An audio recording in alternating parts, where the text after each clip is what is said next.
Cześć, witam na Garage Make Zone. Kilka dni temu dotarła do nas paczka z Gearbest z nową drukarką AlphaWise U30 i dzisiaj unboxing i nasze pierwsze wrażenia na temat tego sprzętu. Zapraszam.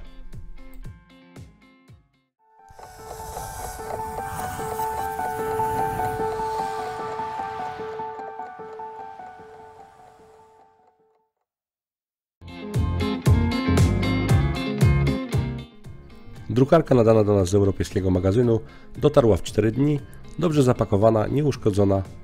Otwieramy karton i sprawdzamy zawartość.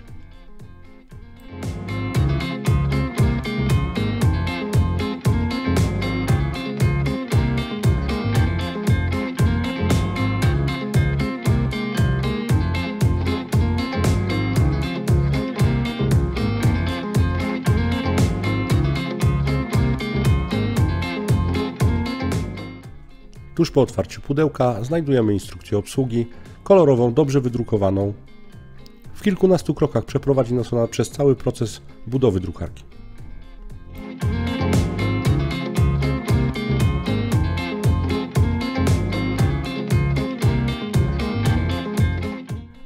Już podczas rozpakowywania na pierwszy rzut oka widać, że wszystkie elementy zostały wykonane bardzo starannie, podobnie jak to miało miejsce przy konstrukcji AlphaWise U20. Elementy są wykonane precyzyjnie i dobrze zmontowane. Dobrze zmontowane, ponieważ połowa tej drukarki przychodzi do Was już zmontowana. To znaczy, że wszystkie ważne połączenia elektryczne zostały wykonane już w fabryce, a Wasze zadanie będzie polegało na uzbrojeniu bramy oraz elementów ekstrudera.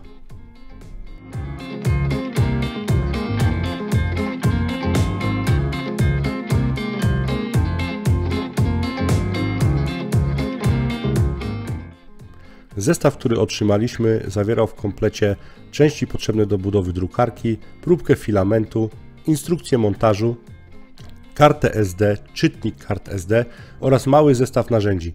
O dziwo, tym razem w zestawie zabrakło szczypiec bocznych oraz szpachelki do odrywania wydruków obecnych w innych drukarkach 3D.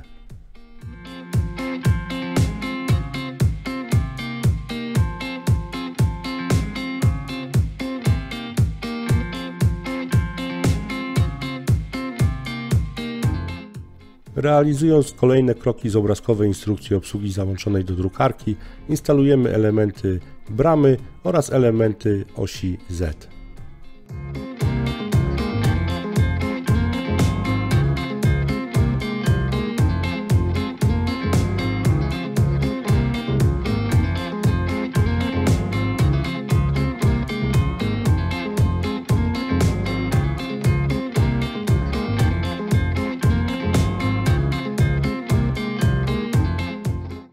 Kolejnym istotnym elementem jest instalacja osi X oraz napinaczy. Wszystkie elementy jezdne drukarki zostały wyposażone w mimośrodowe kasowniki luzów. I choć nie zobaczycie tego na timelapsie, można ustawić wózki tak, aby nie sprawiały później już żadnych problemów. Cały proces budowy drukarki zajął nam około 35 minut. Obrazkowa instrukcja obsługi szczegółowo przeprowadza krok po kroku przez proces budowy i nawet osoby nieznające języka angielskiego poradzą sobie z budową bez najmniejszych problemów. Po skonstruowaniu drukarki nie przeprowadzaliśmy żadnych dodatkowych regulacji, nie przeprowadzaliśmy żadnych dodatkowych modyfikacji. Drukarka zostaje uruchomiona pierwszy raz jako standardowa konstrukcja, nietuningowana, niemodyfikowana. Nie ma chyba lepszego sposobu na przetestowanie możliwości nowej drukarki niż zapuszczenie wydruku o nazwie Benchy. Benchy jest modelem Kutra pokazującym na jednym modelu wszystkie możliwości drukarki, zarówno na elementach prostych, jak i zakrzywionych, łukach, przewieszeniach, mostach, małych elementach i tych dużych. Jak możecie zobaczyć na załączonym obrazku, ta drukarka radzi sobie z nim bardzo dobrze.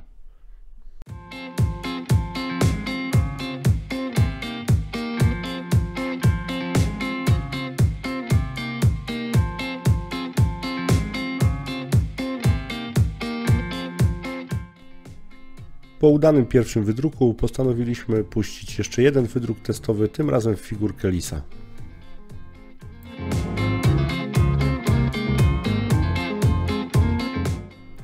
Przy obu wydrukach użyliśmy najtańszego chińskiego PLA. Parametry temperaturowe dla wydruku to 200 stopni na głowicy i 50 stopni na stole.